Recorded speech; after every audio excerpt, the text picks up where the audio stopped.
অনেক দিন পর আজকে একটা নতুন ব্লগ নিয়ে আসলাম। আমার বাড়িতে সরস্বতী পুজো প্রত্যেক বছরই হয়। 10 বছর হলো আমরা নতুন বাড়িতে এসেছি, তো আমি এইভাবেই পুজোটা চালিয়ে যাচ্ছি প্রতিবেশীদেরকে নিয়ে।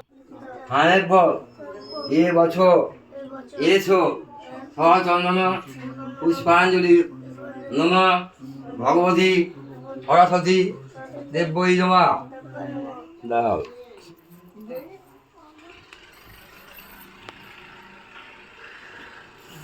আর ভুল নয়, এখানে চলছে হাতে খড়ি দেওয়ার অনুষ্ঠান। বাচ্চাটি এতটা ভয় পেয়ে গেছিলো, শানুর ছেলে, এটা এতটাই ভয় পেয়ে গেছিলো যে ও হাতে খড়ি দিতে চাইছিল না। দেখো বন্ধু,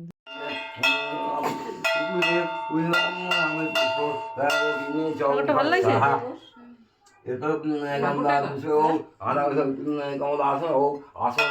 পাড়ার মধ্যে পুজোটা হয়, তো আশেপাশে সব বাচ্চারাই আমার বাড়িতে ভিড় করে। তো চলো,